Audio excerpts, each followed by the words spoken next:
कहते हैं ताकत का नशा कुछ ऐसा होता है कि लोगों की चाल कड़क हो जाती है और आवाज में खनक आ जाती है। जिसके पास ताकत होती है उसे दूसरों से कुछ भी छीनने में अपनी ताकत का एहसास होता है। इस तरह के लोगों का सबसे बड़ा दुख ये नहीं होता कि वो अपने दुख से दुखी हैं, बल्कि ताकतवर लोगों का सबसे बड़ा दुख ये होता है कि दूसरा इतना ताकतवर कैसे बन गया।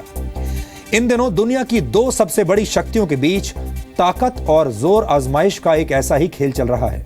मैं अमेरिका और चीन की बात कर रहा हूं और हमारा अगला विश्लेषण ताकत का दुरुपयोग करने वाली दूषित भावनाओं के खिलाफ है।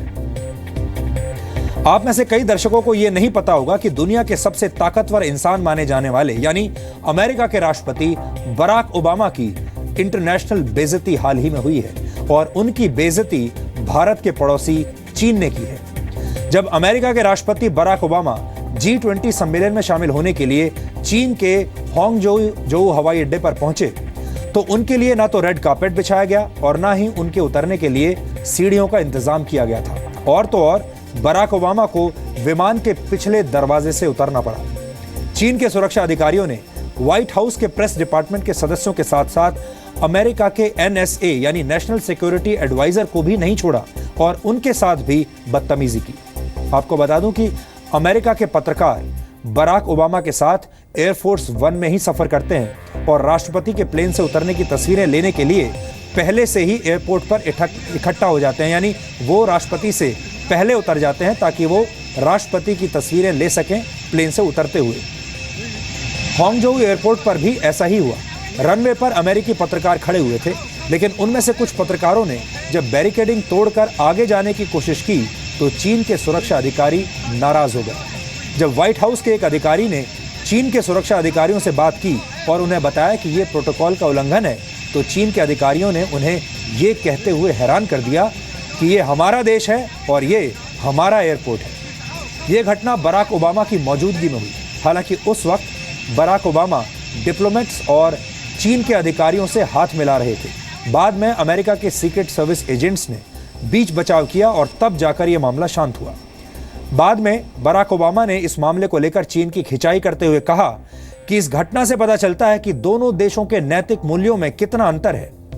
यह एक तरह की कूटनीतिक कुश्ती है जो आज एक वीडियो विश्लेषण की मांग कर रही है।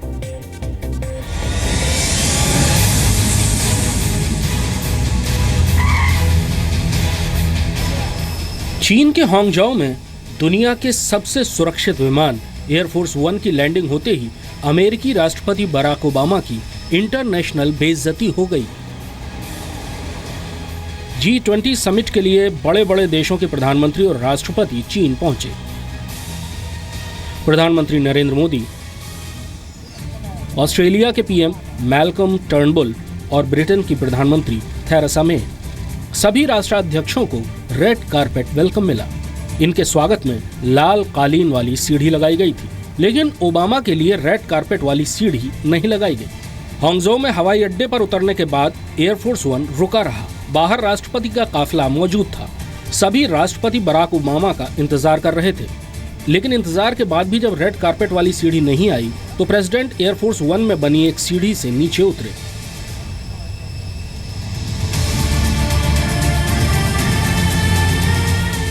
इससे पहले कि ओबामा अपना पहला अपमान भूल पाते, चीनी अधिकारियों की व्हाइट हाउस के स्टाफ से बहस शुरू हो गई।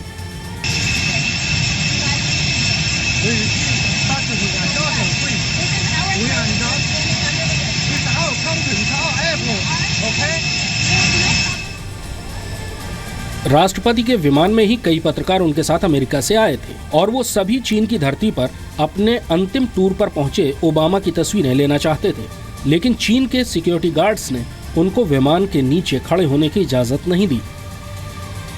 अमेरिकी अधिकारी ने दलील दी कि वो अपने विमान के नीचे खड़े हैं, तो चीन के सिक्योरिटी ऑफिसर ने कहा कि ये उनका देश है।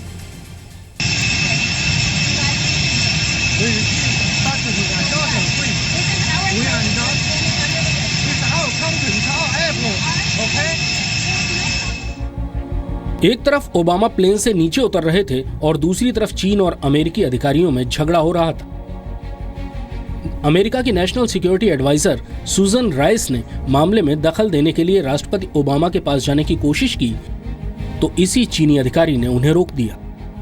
दोनों पक्षों के बीच हुए इस ड्रामे पर प्रेस कॉन्फ्रेंस करके राष्ट्रपति ओबामा ने अपना पक्ष रखा। It is true that not for the first time when we come here there ends up being issues around security and press access. And part of the reason is because we insist on a certain approach to our press pool, for example, that other countries may not insist on. We think it's important that the press have access to the work that we're doing, that they have the ability to answer questions. And we don't leave our values and ideals behind when we take these trips. It can cause some friction. It's not the first time it's happened. विवाद इतने पर ही खत्म नहीं हुआ। अमेरिकी media के मुताबिक Obama को रिसीव करने के लिए एयरपोर्ट पर किसी बड़े अधिकारी को नहीं भेजा गया। सवाल ओबामा को दिए गुलदस्ते की साइज पर भी उठा कि बाकियों के मुकाबले प्रेसिडेंट को फूलों का एक छोटा बुके मिला। चीन में हुए इस डिप्लोमेटिक ड्रामे पर राष्ट्रपति ओबामा अपने अधिकारियों के साथ खड़े नजर आए।